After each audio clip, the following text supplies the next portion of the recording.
दिल्ली हिंसा में साजिश के तहत उपद्रवियों ने सीसीटीवी कैमरे तोड़ दिए ताकि हिंसा की तस्वीरें कैमरे में कैद ना हो सके। इतना ही नहीं, उपद्रवियों ने दुकानें लूटने की कोशिश भी की। हमारे संवाददाता अरविंद ओझा की एक रिपोर्ट आपको दिखाते हैं। ये जो मेन सड़क है यहीं पर जमकर पत्थरबाजी हुई थी, जहां पर पैरामिलिट्री फोर्सेस के जवान जो है वो तैनात कर दिए गए हैं। लेकिन अभी भी अगर आप देखें तो जो हिंसा के निशान है वो आपको सड़कों पर दिखाई देंगे। बाकायदा जमकर यहां पर पत्थरबाजी हुई है, लेकिन अब एहतियात के तौर पर रैपिड एक्शन फोर्स की टीम यहां पर तैनात कर दी गई है। दिल्ली पुलिस की यहां पर टीम तैनात कर दी गई है और गलियों में अगर आप देखें तो इस तरह जो गलियां हैं, इस गलियों के आगे बाकायदा पैरामिलिट्री फोर्सेस के जवान हैं, उनको तैनात कर दिया गया है। लेकिन साथ ही साथ अगर आप देखें तो सभी के जो चेहरे हैं, कल जिस तरीके से हिंसा हुई है उसके बाद सभी लोग यहाँ पर डरे। आप किस गली में रहते हैं? इसी गली में रहते थे। क्या अभी फिलहाल हालात है, क्या लोग डरे हुए हैं? नहीं, अब सही है, डरे हुए नहीं है, अब सही है। बाकी तो कल तो डरे हुए थे सारे, पत्थर तलवारें निकल के तोड़ फोड़, कैमरे तोड़ दिए, हमारे तोड़ दिए, सारे तारे तोड़ दिए, क्रेडे गलियों। ये सीसीटीवी कैमरा तोड़ा? हाँ, सारे तोड़ दिए ना, तो सारे तार तोड़ दिए। तो आप देख पा रहे हैं बाकायदा जो उपद्रवी हैं। और देखिए ये अपने आप में बड़ी चीज है कि जो बाकायदा सीसीटीवी यहाँ पर लगा हुआ है, सीसीटीवी के जो तार है उसको तोड़ दिया गया ताकि जो भी उपद्रवी है वो सीसीटीवी कैमरे में कैद न हो पाए। 2020 में जब दिल्ली में हिंसा हुई थी उस दौरान भी दिल्ली पुलिस ने इस बात का खुलासा किया था कि एक रणनीति के तहत जो सीसीटीवी कैमरे थे उनको तोड़ा गया था। आप भी इस गली में रहते हैं भाई साहब, क्या स्थिति थी कल? आप थे कल सर जब यहाँ से सब लोग भाग रहे थे तो मैं यहीं खड़ा था यहाँ पे। उधर से लोग आए, जब वो तलवार और पत्थर सब चालू कर रहे थे यहाँ से, तो सारे लोग भाग रहे थे। तो हम लोगों ने गेट वेट बंद कर लिया क्योंकि गली में बहुत सारे ये यहाँ पे ये पत्थर पड़े, ये सारे पत्थर वहाँ तक सब गली में पत्थर चालू करके फेंक रहे थे लोग। उधर से तलवार बहुत सारे मारते, गले वल्ले दुकान पे यहाँ तोड़ फोड़ कर रहे थे। फिर सारे गेट बंद करके अंदर हो गए क्योंकि किसी को चोट लग जाए तो फिर बाकी इधर को सब दौड़ा रखे थे पब्लिक को। अभी क्या दहशत है लोगों में, परिवार में? हाँ सर, दहशत तो है परिवार में, लोगों को डर तो है। अभी निकलने से सब कुछ बंद हो गया ऐसे, और यहाँ पे चोरी बहुत होती है, यहाँ बहुत सब कुछ होता है, सब बहुत।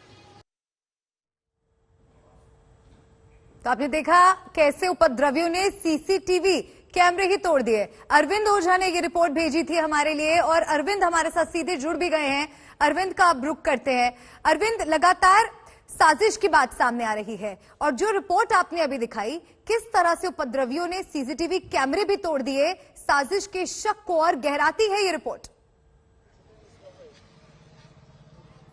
जी बिल्कुल, साजिश के शक को ये गहराती है रिपोर्ट। लेकिन इस सीसीटीवी के आधार पर मैं आपको 2 साल पहले ले जाना चाहूंगा, जब नॉर्थ ईस्ट दिल्ली इलाके में दंगा हुआ था, वहां पर भी साजिश के तहत सीसीटीवी कैमरे वो तोड़ दिए गए थे। तो जाहिर सी बात है इस एंगल पर अब दिल्ली पुलिस जरूर जांच करेगी, क्योंकि पहले भी दंगे में इस तरह के फुटप्रिंट दिखाई दिए। लेकिन मैं मलिका आपको एक तस्वीर दिखाऊं, देखिए एक अच्छी तस्वीर भी है। यहाँ पर ये मस्जिद है जहांगीरपुरी में और उसके ठीक बगल में अगर आप देखें तो मंदिर भी है। लेकिन सवाल यही है कि आखिर आप मंदिर और मस्जिद बगल में है, लेकिन ऐसी जगह पर जहांगीरपुरी में आखिर वो कौन लोग थे जिन्होंने उपद्रव किया? और जहां तक साजिश की बात है तो पूरे देश भर में तकरीबन 6 से 7 राज्य ऐसे जहां पर रामनवमी के जुलूस में या शोभा यात्रा में, इस शोभा यात्रा के दौरान दंगा फसाद हुआ। तो सवाल है कि क्या ये एक साजिश के तहत हो रहा है, क्योंकि ये पैटर्न लगातार बढ़ता चला जा रहा है। और जहां इस वक्त मैं मौजूद हूं, यहीं से जो भीड़ है, और तस्वीरें भी हमने आपको भेजी है मलिका, यहीं से भीड़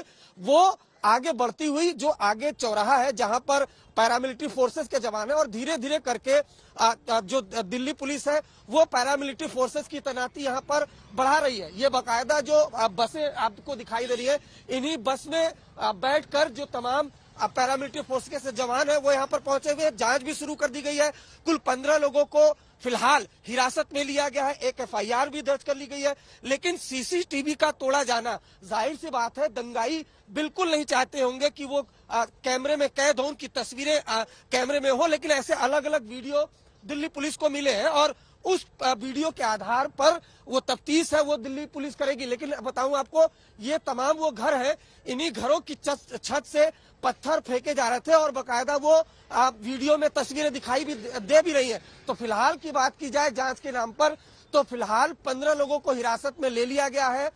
कुछ दुकानों में लूटपाट भी हुई है, उनसे भी हमने बात की है। उसके अलावा एक एफआईआर अभी तक दिल्ली पुलिस ने दर्ज की है, लेकिन तफ्तीश का दायरा वो काफी बड़ा होगा।